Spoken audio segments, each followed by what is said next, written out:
kulanti wacan oo wanaagsan saaxiibayaal soo dhawaada waxaynu muuqaalkeena ku eegi doonaa faa'iidooyinka dhinaca caafimaadka ee cabidda bunka ama qaxwada qofba sida uu garanayo. faa'iidooyinka cabidda bunka ayaa ah dabcan mid dadkeenu aysan ku baraarugsaneyn oo aan jeclaysanay in markaa aynu la wadaagno oo aan muuqaalkan ku soo bandhigno si dadkeenu ay uga faa'iidaystaan. balse daawade inta aan muuqaalkeena gudagelin aan ku xusuusiyo in muuqaalka aad laag inoo saarto sidoo kalena aad sii sheergarayso si muuqaalka uu u gaaro saaxiibo fara badan oo ay uga faa'iidaystaan macluumaadka aynu halkan ku soo baahino. halkan waa kanaalka Hilaal Production oo aad uga barateen muuqaalo xiiso badan. in si dhexdhexaad aad u cabto bunka ama qaxwada waa badqabka dhanka caafimaadka ah, laakiin inaad cabto maalintii 3 ilaa 4 koob oo bun ah ayaa leh faa'iido caafimaad sida ku cad daraasad marka ay soo saartay shirkadda la yiraahdo BMJ. daraasadan ayaa lagu ogaaday in dadka caba bunka ama qaxwada badan ay yar tahay halista ah in marka ay ku dhacaan cudurrada beerka iyo qaar kale oo ka mid ah noocyada kansarka, iyo weliba in marka ay yar tahay halista ah in qofku uu madaxa dhiig kaga furmo. balse daraasadan ma aysan caddeen in cabidda bunka ay sabab u tahay arrintan iyo in kale. daraasadan ayaa muujinaysa in hooyada marka ay uur leedahay misena ay aad u cabto bunka uu markaa waxyaalo u geysan karo.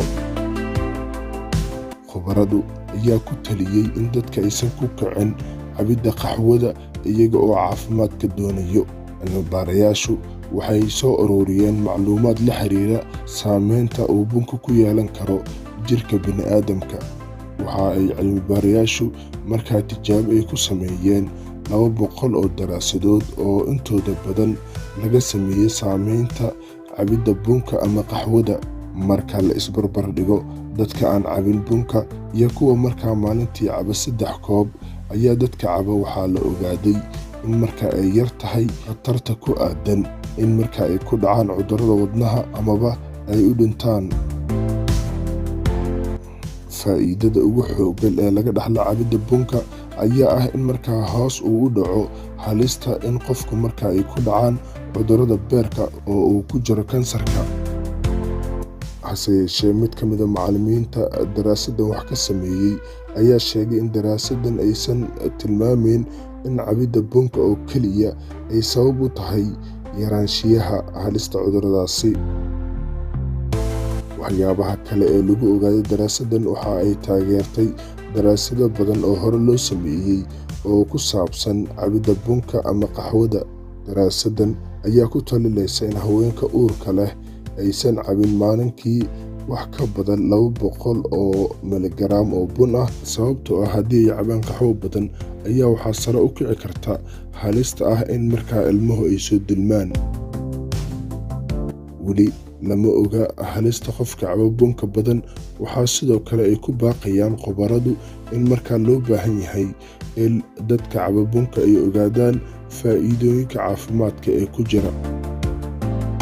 khubaradu dhanka caafimaadka ee cilmi-baaristan sameeyey waxay sidoo kale ay sheegeen in weli ay jirto hubaal la'aan ku aadan saameynta ay markaa yeelan karto in qofku uu cabo bunka ama qaxwada aadka u badan.